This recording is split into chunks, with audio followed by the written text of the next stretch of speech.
Hello all the rock lovers and all the geologists out there and all the students out there. I am back to YouTube. I finally have time to record more videos for you guys. I know you've been waiting for more geology content and I'm finally back.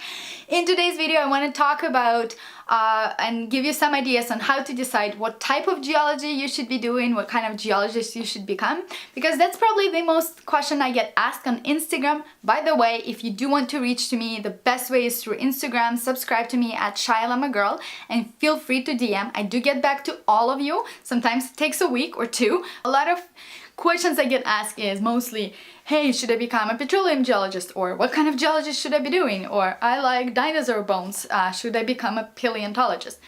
Now, obviously I cannot tell you what you should be doing with your life and what kind of geology you should take, but I can give you some food for thoughts and some ideas on how to decide what you should be studying and how I decided to become a petroleum geologist and why I decided that.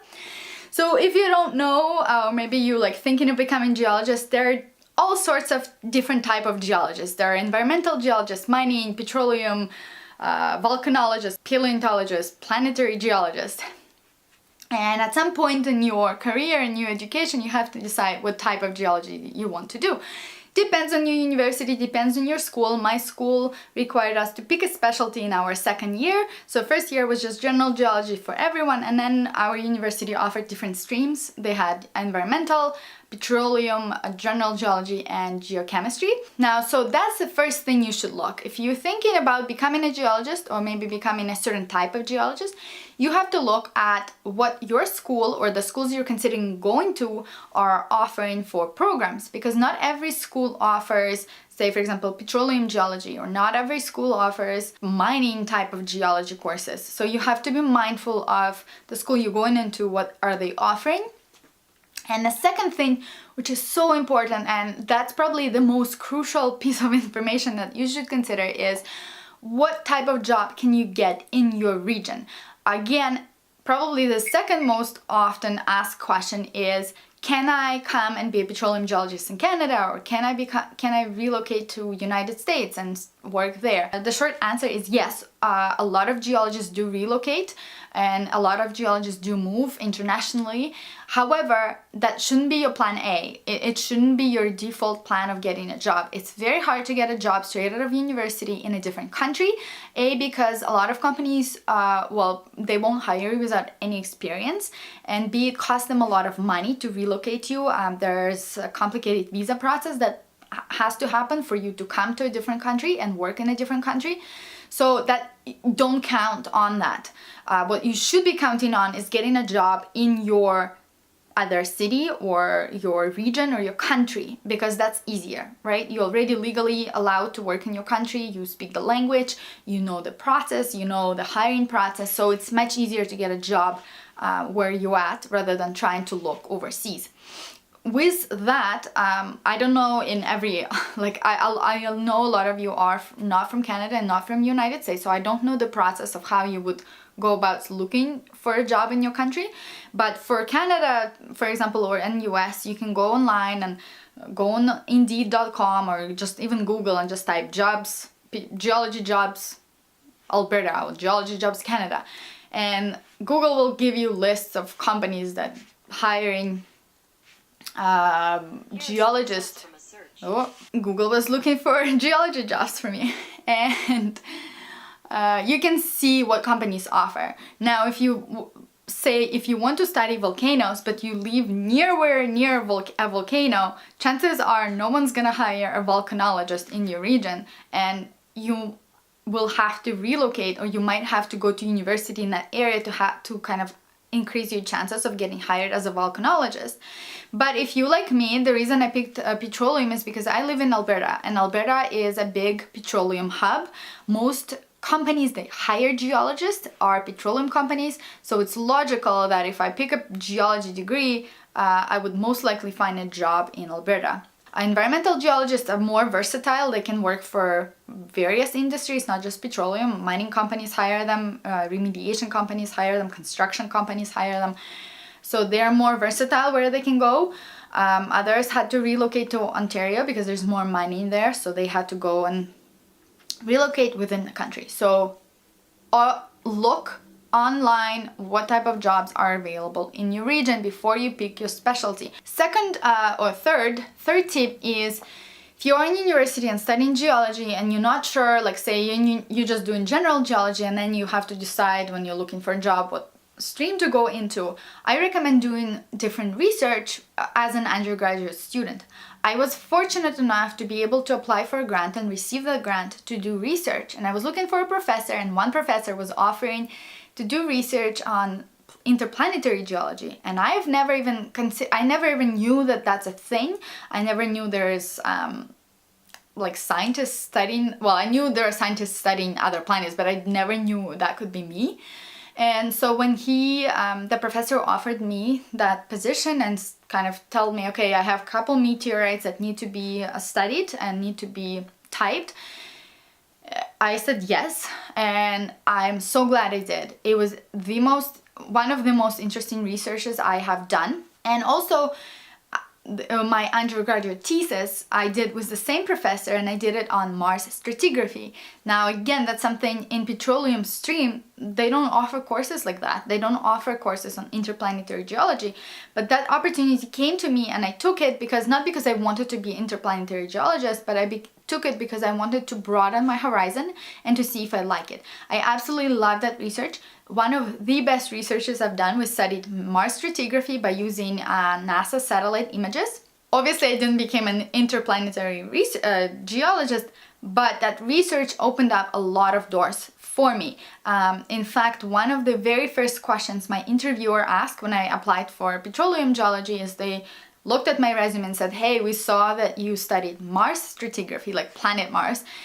Like, we've never seen that before. We've never seen any other students do that. Can you tell us more? And that opened up a conversation, that opened up a door for me because it was unique. So when you study in geology, don't limit yourself to just your stream. Make sure to explore different varieties, just because you might not even know that you like certain things, right? Like, do research in geochemistry, or like if you're in mining, try to do research in environmental geology, because you might love it and that might be decisive factor for your career later on, and also helps your resume in the long term. Okay, the other last two things to consider. Once you graduate, you have to decide, okay, do I want to be a field geologist or an office geologist? That applies to different industries. I will speak specifically to petroleum just because I know that industry. So when I graduated, I had a decision to make. There were field positions available and there were office positions available. I picked an office position, and what that means is I spent 90% of my time in the office. I had a 7 to 5 job. We had longer days, but I was in the office. I was just doing maps. I was looking for drilling locations, and I would communicate with a field geologist that was on a drilling rig, getting that information to me. But only about 10% of my time I spent traveling to the rig, and I was never away from home for more than like a week. The field geologist, on the other hand, spent 90% of their time in the field. So this is a he or she that would be in a remote location, living in a shack on a drilling rig, and often spent months out nowhere, no civilization around. That doesn't apply just to petroleum. I know mining geologists that also work in a field and in the office. There are environmental geologists that they have office positions, but they also have field positions where they go out and test water, test soil, pick soil samples, pick whatever, like drilling test wells.